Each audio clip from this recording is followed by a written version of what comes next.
let's go through and look what's going on right now. So I actually have a Google Chrome extension that is installed that shows the rank. I'm trying to remember which one it is. I'm going to have to get it for you guys afterwards, but you can see the rank right here. But let's just go through and kind of analyze these various books. So here's a book called Algebra and Trigonometry, 4th edition. And, textbooks are great. I love selling school books. Let's start off by saying there are some changes going on lately with restrictions. So when you use the Amazon Seller app, or you use FBA Scan, or you use whatever it is you're scanning books with, and I suggest if you're going to sell books, get one of these apps on your phone, like the Amazon Seller app. It's free, and scan the barcodes. It'll give you all the information. But what I'm trying to say is certain books now are becoming restricted, which means you can't sell them, or you have to find another listing that allows you. So I'm not going to be able to tell if it's restricted right now or not, but just know some books you can't sell, but I'm not going to be able to know right now. So the first thing I always look for when I scan a book is the price that it's selling for. So let's see, I'm not used to doing this on desktop, but anyways. So what I'm going to do is I'm going to hit Prime, because if you're selling as an Amazon FBA seller, you're going to want to price your books in comparison to FBA sellers. So looks like the lowest price right now is $6.04. So already, if I was scanning books, I would pass on this instantly.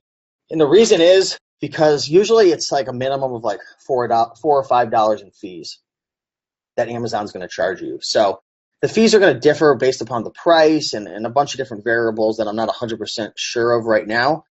You could look into that, but I would pass on this book instantly, right? But let's just say that this book was going for like 15 or 20 bucks. And if it was, you can actually look on the Amazon Seller app, and it'll tell you like how much are coming out with fees, how much profit you would make, and then you minus off your cost of goods, and you can kind of tell, all right, if I want this or not. But let's just pretend this was profitable. What are some of the things that I'd be looking for right off the bat? Well, number one, I would be looking at the rank. And when you're scanning on the Amazon Seller app, it'll show you the rank right then and there. And the rank is essentially a snapshot in time of the last time the book sold. And it's kind of hard to explain, but the lower the rank is, so for example, if you have a 50,000 ranked book, that book might be selling, who knows, 3 or 4 times a day. But if you had a ranked book of maybe 1 million, that book might not have sold for, maybe it only sold once this whole month, right? So the higher the rank, the slower it's selling, kind of.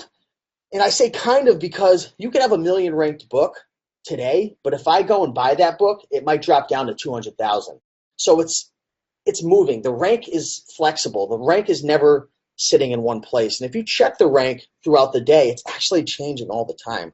So the higher the sales velocity, the faster the seller it is, or I almost want to say the latest that it's sold. Like if a book sold within an hour, the rank's going to be a lot lower. But if that book is selling every hour consistently, it's going to be slow. It's going to be a better rank than just if it sold once an hour and then sold a month before. So it's hard to explain, but just know the lower the rank, the better.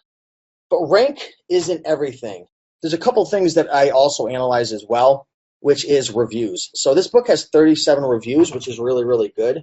The more reviews, the better, because it's social proof.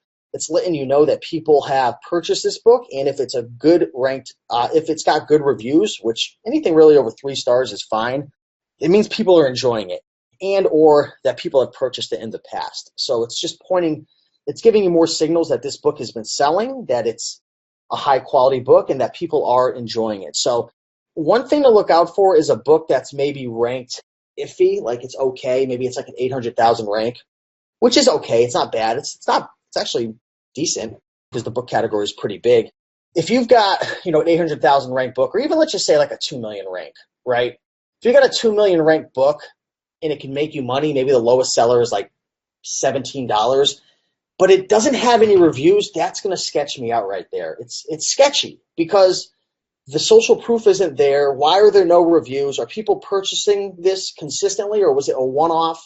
You've got to ask yourself a bunch of different questions, but having reviews there, I'll purchase books that are slower sellers, that are like I'll purchase a 2 or 3 million ranked book nowadays if it's got really, really good reviews and the money's there. But on the other side of the coin, if it's high ranked, 2-3 million, maybe there's only $6 or $7 worth of profit there, but there's only like one review, and maybe the review is not even that good. That scares me because the social proof isn't there. And I want to buy books, especially with the higher fees now and the long-term storage fees. I want to buy books that move, right? Every 6 months now, you're getting hit with that long-term storage fee, I believe. So you want to have books that move, especially if you're new. I'm not talking about if you're a six-figure seller and you're selling, 40,000 a month. That's a different story. You've got a different model. You've got systems. You take a lower profit. I'm more or less speaking for the seller who's starting brand new, or maybe you have less than 1,000 SKUs of books in your inventory. So that's important. Rank, customer reviews, more the better.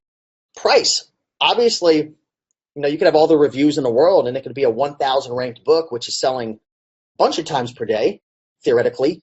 If the money's not there, then you're going to pass over it. So that's something to definitely look at as well. Let's go back to the main page. Another thing to look at as well is how many merchants are selling it and where are they selling it at, like what price? Because you can have a book, for example, that's selling for like $35 as an FBA seller, but if there's 57 merchants selling it at a penny, it's a little sketchy. And I'm going to use that word sketchy, or a little bugged out in a sense, because why is somebody going to pay, 1,000% more for a book when they could just wait a week and get it as a merchant? Now, trust me, I understand the benefits of FBA. People want it now, the trust, the carefree returns. I get it, right? I get it. But if FBA is so high and there's so many merchants selling it at a penny or 50 cents or $1 plus shipping, you've got to ask yourself, is this worth the investment, right? So that's just something to look out for. It's not necessarily a rule of thumb. It's not a scientific formula that I have, but it's just something to think about when you're buying a book. Where are the merchants, right? Like what I would like to see on like a $20 book, like for example, let's say this book was selling for $20. Maybe that was the lowest FBA. What I would like to see is maybe a couple FBA sellers just to know that the book is selling, good rank, and maybe the merchants are starting at like $10 or like $7. That's something I would like to see.